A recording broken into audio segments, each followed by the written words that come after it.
Retomando un poquito acerca de la clase pasada que hablamos acerca de Josué, nos dimos cuenta de que uno de los aspectos de la historia hebrea es el elemento de la intervención divina.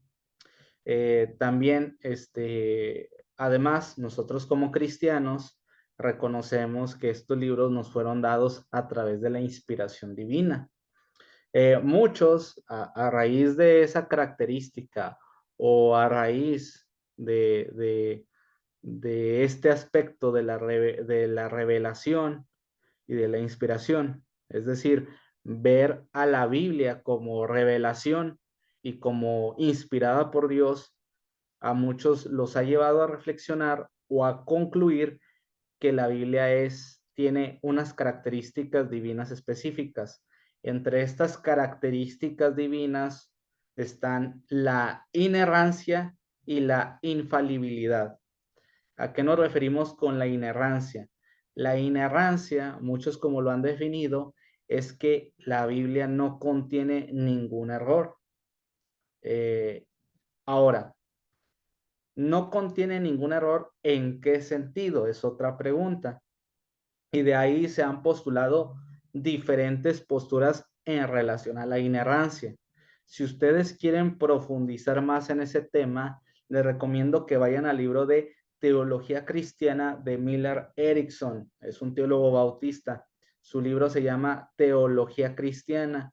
Lo publica la editorial CLIE. La sección de la bibliología, que es la sección o la parte de la teología sistemática que aborda el tema de la revelación y del testimonio de la misma, que nosotros reconocemos que es la Biblia como el testimonio o el registro inspirado de esa revelación que Dios nos ha dado. Entonces, en la sección de bibliología encontraremos las diferentes posturas en relación a la inspiración divina y las diferentes posturas en relación a la inerrancia bíblica. ¿Cómo se entiende la inerrancia? La que más comúnmente se acepta en Latinoamérica y que los protestantes han defendido es la que suele ser expresada en la Declaración de la Inerrancia Bíblica de Chicago de 1978. Obviamente que se hablaba de inerrancia mucho antes de la Declaración de Chicago. ¿Qué es lo que vino a hacer la Declaración de Chicago? Solamente a hacer una declaración pública y más explícita o por así decirlo, intenta normalizar en el mundo evangélico de Occidente, del lado angloparlante o estadounidense, tratar de normalizar un concepto de inerrancia, un concepto que nosotros hemos estado aceptando generalmente, que la Biblia no contiene ningún error dentro en cualquier tema, ojo, en cualquier tema. Es decir, que cuando la Biblia habla de historia, la Biblia no comete ningún error. Cuando la Biblia habla o los autores bíblicos, el autor humano, está describiendo un fenómeno natural, no hay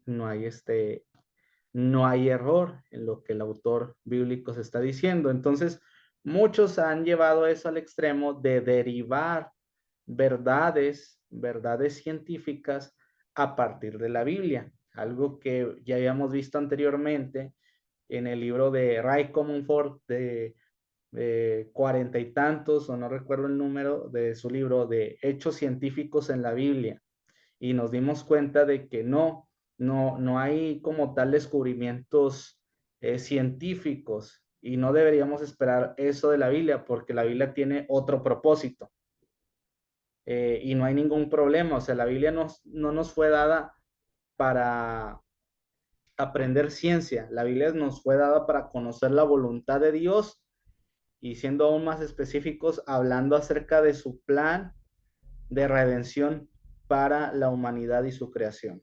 Entonces, Esto es importante porque nosotros creer en la inerrancia nos lleva a una forma de interpretar la Biblia.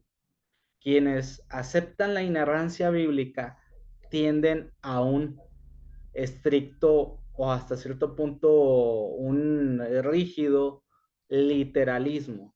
¿A qué nos referimos con el literalismo? Que se intenta interpretar las afirmaciones de la Biblia literalmente, a veces sin considerar su género literario. Y ese ejemplo se ve muy claro en los días de la Semana de la Creación, que quienes postulan la inerrancia generalmente tienden a interpretar de forma literal, estrictamente literal, la semana de la creación, o intentan de la forma más literal que se pueda interpretar lo que encontramos en Génesis capítulo 1, del capítulo 1, versículo 1 al capítulo 2, versículo 4. Entonces, de ahí surgen lo que se le llaman posturas concordistas, es decir, que intentan hacer concordar los datos de la ciencia moderna con las afirmaciones antiguas de la Biblia. Esas son interpretaciones concordistas. Y tenemos interpretaciones no concordistas, es decir, hablando del tema de la interpretación de la semana de la creación.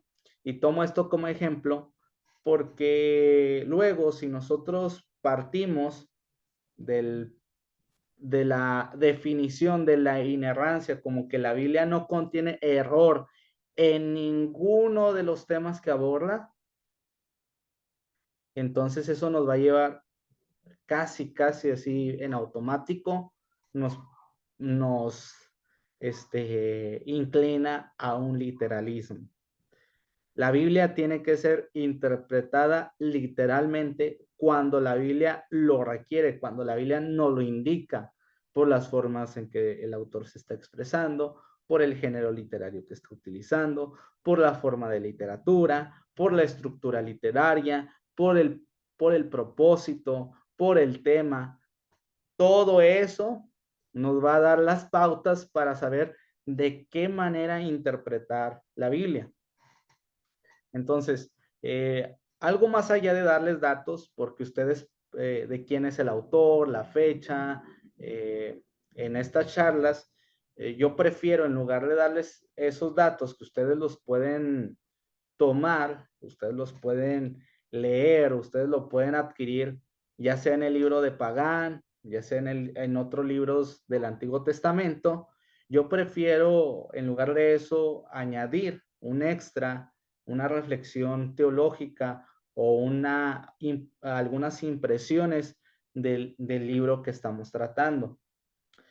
Para cerrar un poco el tema en relación a la inerrancia y lo que sería el libro de Josué, la inerrancia ha sido definida de diferentes maneras. Una forma en la que también se ha definido la inerrancia es decir que la Biblia no es inerrante en todos los temas que aborda, en los temas de historia, ciencia, teología, sino que es inerrante en lo que enseña. O sea, hay una diferencia en decir la Biblia es inerrante en todo lo que dice. Cuando nosotros decimos que la Biblia es inerrante en todo lo que dice, estamos diciendo que cada palabra, que cada afirmación, que cada hecho que se apunta en la Biblia es sin error. Pero cuando nosotros decimos la Biblia es inerrante en lo que enseña, es decir, que da espacio para que existan cosas que nosotros consideramos errores, pero que realmente, a pesar de que puede ser una cuestión errónea, lo que se nos enseña a partir del error, lo que se nos enseña a partir de lo que Dios está utilizando, es correcto. Entonces, es algo que postulan estudiosos como Michael Heiser. Michael Heiser tiene toda una serie de artículos, este erudito en el Antiguo Testamento tiene una serie de artículos donde él da ejemplos de cómo la Biblia tiene declaraciones que pueden considerarse desde el punto de vista de la ciencia o desde el punto de vista de la historia como erróneas, como equivocadas, pero que lo que nos enseña esa afirmación, lo que está de fondo, el propósito por el cual la Biblia está haciendo esa declaración, la enseñanza de fondo está en lo correcto. Entonces, hay diferentes posturas en relación a la inerrancia. Ahora, la infalibilidad es que la Biblia no comete falla, o sea, la Biblia no comete error en el propósito que va a cumplir. Entonces, tenemos estos dos conceptos que algunos los toman como sinónimos, pero la inerrancia y la infalibilidad se utiliza para definir dos aspectos de la escritura. Que la escritura ya sea a un aspecto amplio, toda la escritura, o un aspecto limitado, lo que la Biblia enseña, no contiene error, no contiene. Eso es lo que nos enseña la inerrancia. La Biblia no contiene error, ya sea en su enseñanza o ya sea en todas sus declaraciones. La infalibilidad nos enseña que la Biblia no puede cometer error en el propósito por el cual nos fue dada.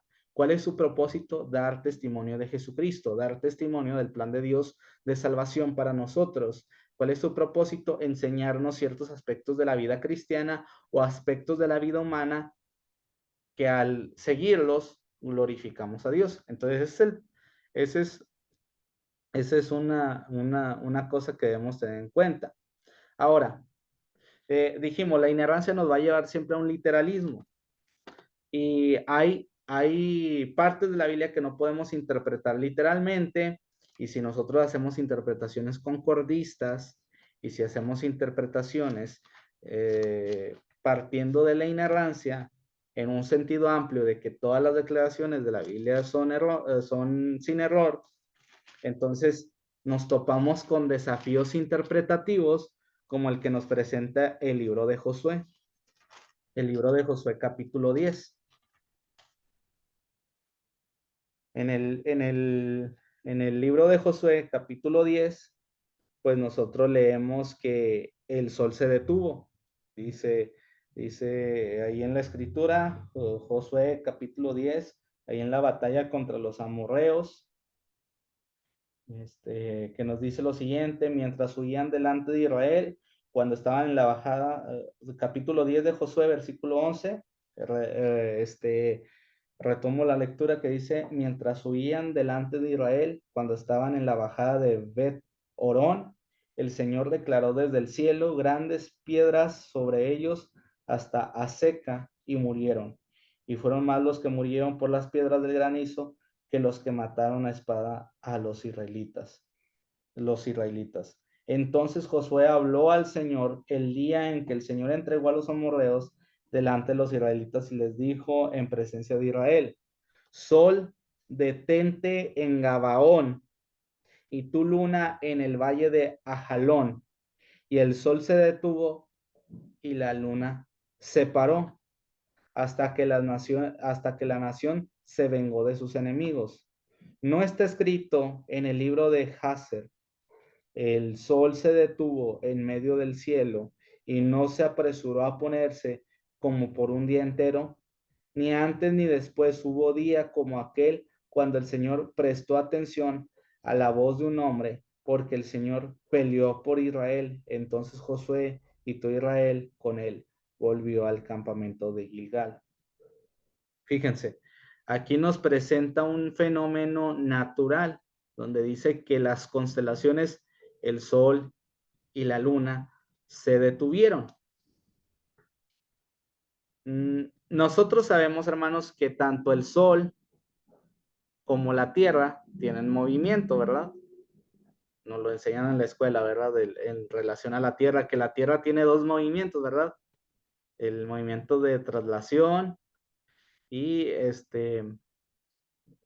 movimiento de traslación y se me fue el otro. No sé si alguien lo recuerda. Rotación. Movimiento de traslación y rotación, ¿verdad? El de rotación gira en su propio eje, traslación gira alrededor del Sol. Y también sabemos que el Sol tiene movimiento, ¿verdad? Entonces es conjunto, ¿verdad? el Sol y la Tierra están en un movimiento conjunto. Pero según lo que nos postula el libro de Josué, según lo que nos muestra el libro de Josué, y si nosotros seguimos una interpretación literal, nosotros encontramos que no es la Tierra la que está en movimiento, sino el Sol y la Luna, y que la Luna y el Sol son los que giran alrededor de la Tierra, como una especie de astronomía, como una especie de entendimiento de los astros eh, geocéntrico, ¿no? Que la Tierra es el centro del universo y las constelaciones giran alrededor de la Tierra. Yo les pregunto lo siguiente, hermanos. Si el Sol se detiene, o sea, no soy astrónomo y no hablo como autoridad, como astrónomo, pero esto es sentido común, hermanos. Esto es sentido común. Y lo voy a explicar en términos simples. Si la Tierra se detiene, hermanos, hoy, si la Tierra se detiene, perdón, si el Sol se detiene y la Tierra sigue en movimiento, yo les pregunto, ¿aún avanzaría? ¿Aún el tiempo del día avanzaría? ¿Seguiría avanzando las horas del día?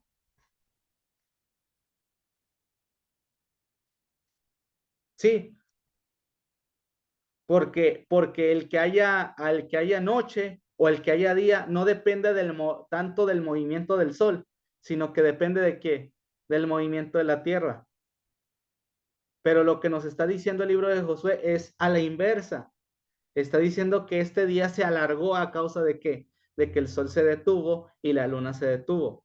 Cuando nosotros sabemos que si quisiéramos alargar el día en la tierra, que de hecho, pues si ya oyéndonos a cuestiones de la física, pues imagínense imagínense o como esas esferas de las motos, ¿no? De que meten que son como jaulas esféricas donde entra una moto y luego está girando a cierta velocidad y que puede dar vueltas así y no se cae el de la moto. Imagínense que en algún punto el de la moto frena en seco.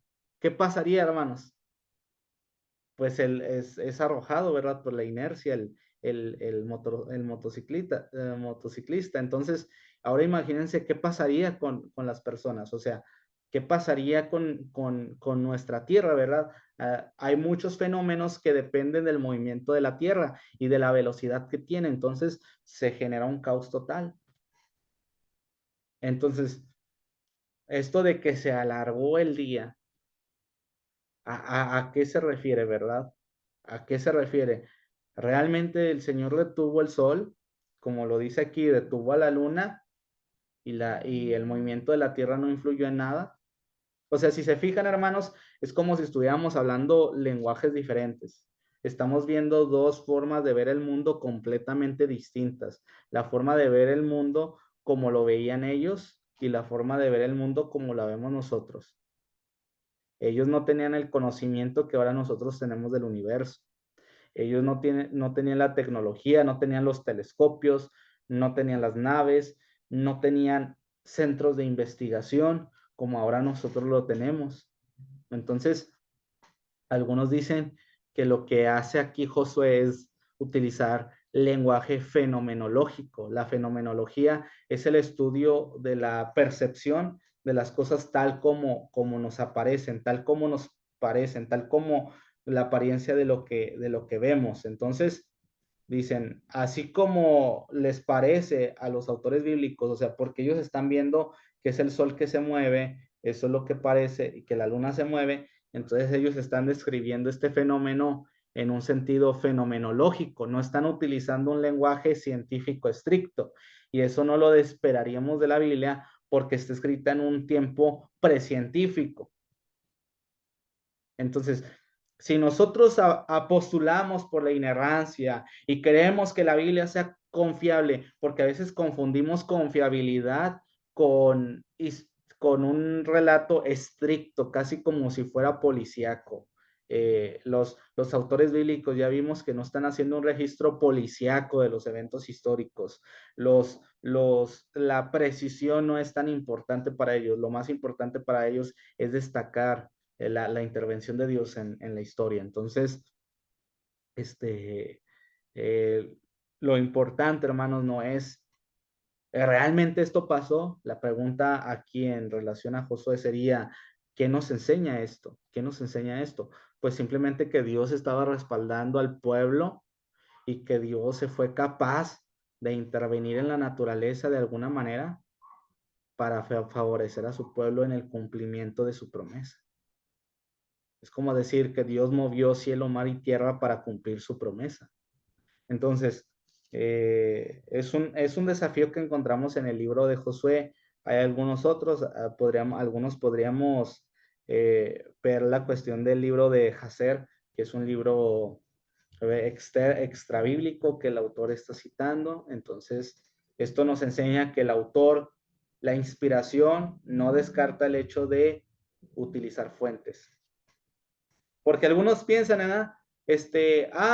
Josué escribió esto porque Dios se lo reveló. Entonces, todo lo que está en la Biblia lo escribió porque Dios se lo reveló directamente a través de un sueño, a través de un dictado o a través de una visión.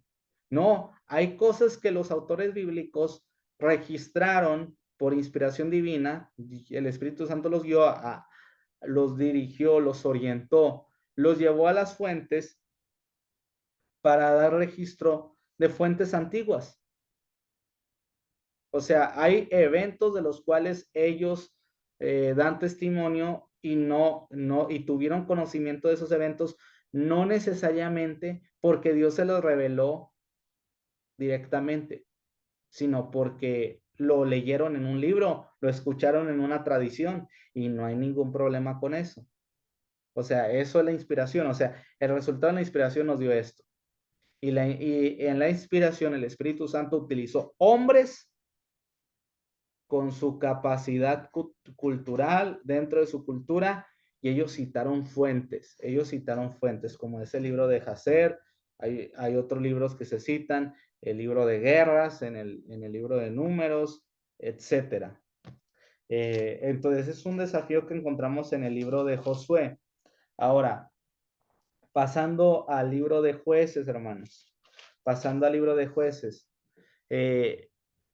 Su nombre, hermanos, el nombre del libro de jueces viene nuevamente no porque haya sido escrito por los jueces, el nombre de jueces les fue dado porque los personajes principales de esta obra son las figuras, las 11 o 12 personas que son reconocidas en el libro como jueces. Ahora, la palabra eh, jueces en el hebreo, la palabra que se utiliza aquí como jueces, no es la palabra para referirse a un magistrado que imparte ley.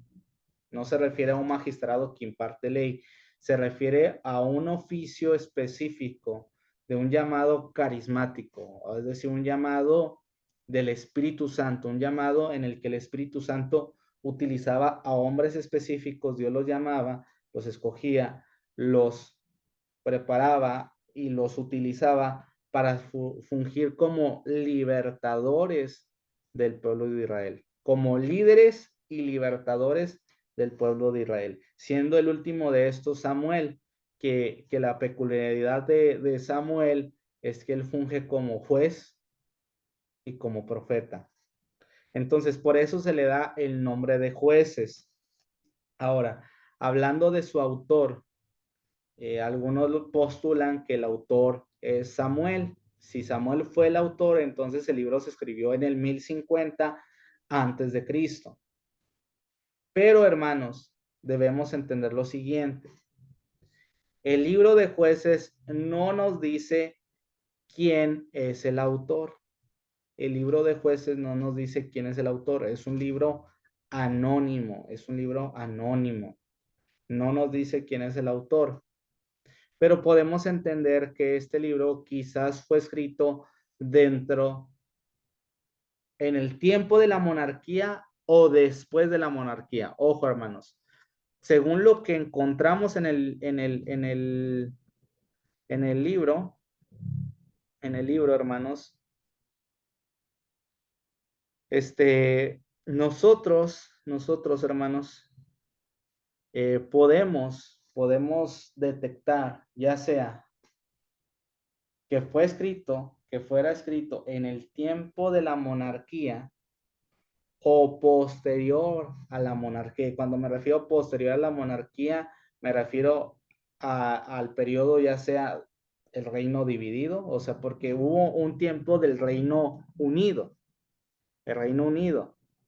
Este periodo de 120 años, que fueron 40 años de reinado de Saúl, aproximadamente 40 años del reinado de David y 40 años del reinado de Salomón, se le conoce como el periodo del Reino Unido.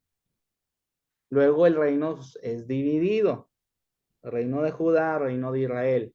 Luego viene el periodo de lo que sería el exilio. Luego viene el periodo post-exilio, después del exilio babilónico de 1586 antes de Cristo.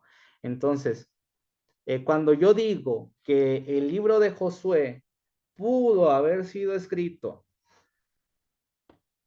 en el periodo de la monarquía o posterior al tiempo de la monarquía, me refiero a que desde que Saúl comenzó a ser rey, por así decirlo, podríamos ser aún más específicos, cuando comenzó la monarquía en Israel hasta después del exilio, ese es el periodo amplio de la redacción del libro de Jueces. Entonces,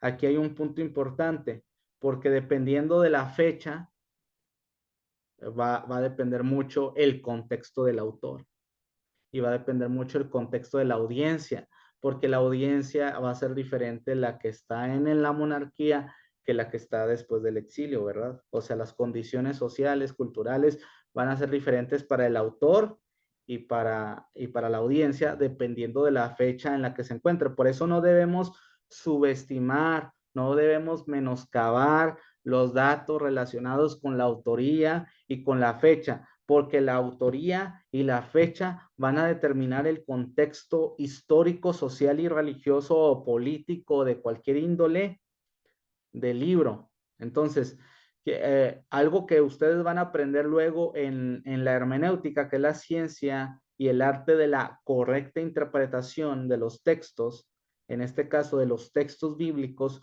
ustedes, hermanos, van a aprender una regla que es muy importante, la regla de interpretar el texto dentro de su contexto literario y de su contexto histórico, cultural. Cuando nos referimos al contexto literario, hermanos, nos referimos a los textos que rodean, a los versículos que están antes y después de nuestro versículo que estamos estudiando.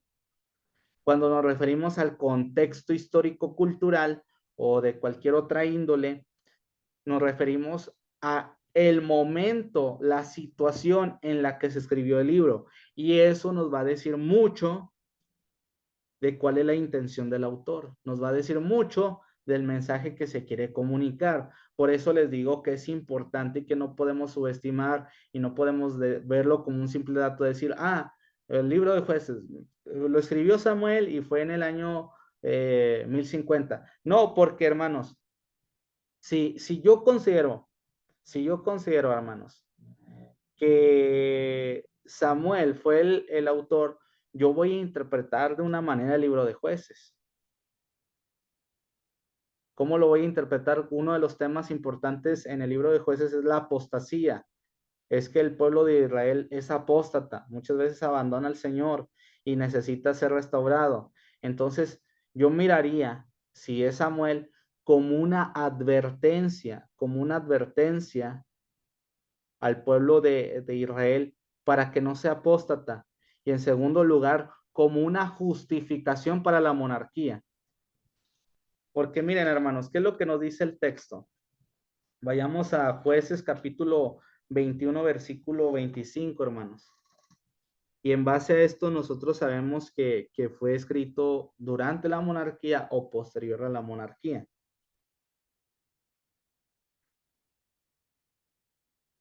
Porque dice, en esos días, capítulo 21 de Jueces, versículo 25, dice, en esos días no había rey en Israel.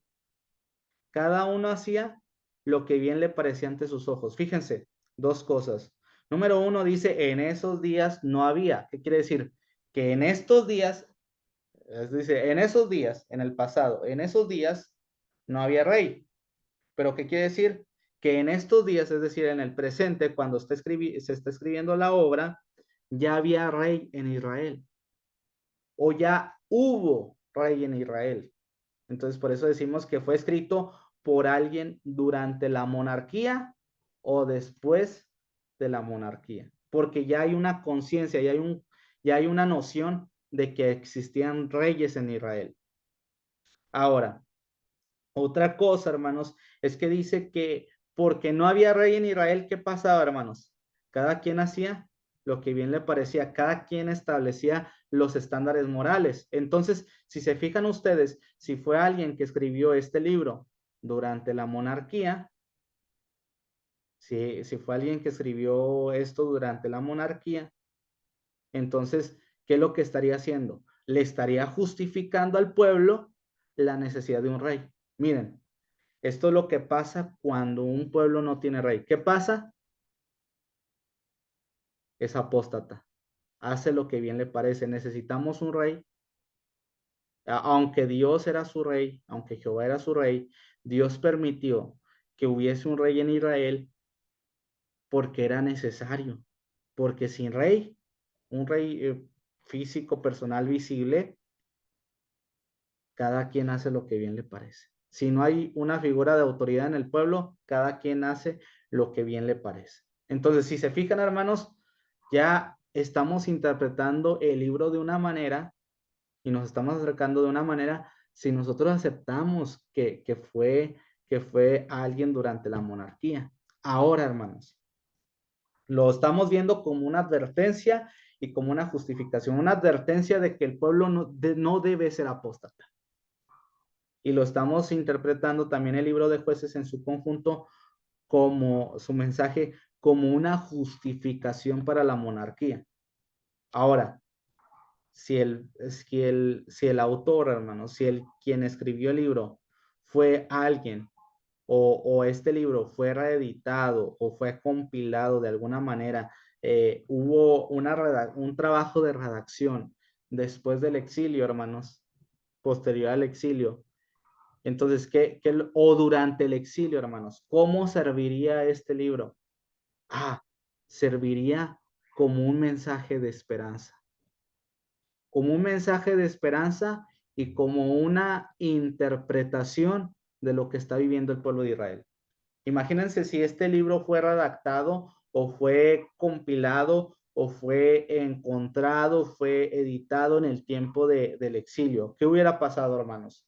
Que el pueblo de Israel interpretaría esta obra, el autor, su intención podría ser, probablemente, con gran probabilidad, podría ser, hermanos, como una forma de darle esperanza al pueblo, diciéndole, ustedes fueron apóstatas y le fallaron a Dios, pero si claman a Dios, Dios los va a libertar. Así como este pueblo en el periodo de los jueces fue rebelde, fue apóstata, pero luego fue libertado por Dios porque Dios le envió un libertador. Y el libertador que Dios nos va a enviar es uno mayor, el Mesías. O sea, ¿se fijan? Ya cambió la interpretación. Ahora, además dijimos que el libro puede fungir como una clave de interpretación para lo que está pasando. ¿Cómo interpretamos lo que está viviendo el pueblo de Israel en el periodo del exilio? Como, como un, como un hecho de la casualidad o como un evento desafortunado debido al cambio de poderes en las potencias mundiales. No, se interpreta como un hecho divino en el cual Dios juzga la apostasía de su pueblo. ¿Por qué? ¿Por qué Dios entregó al pueblo de Israel a las naciones paganas? porque fueron apóstatas.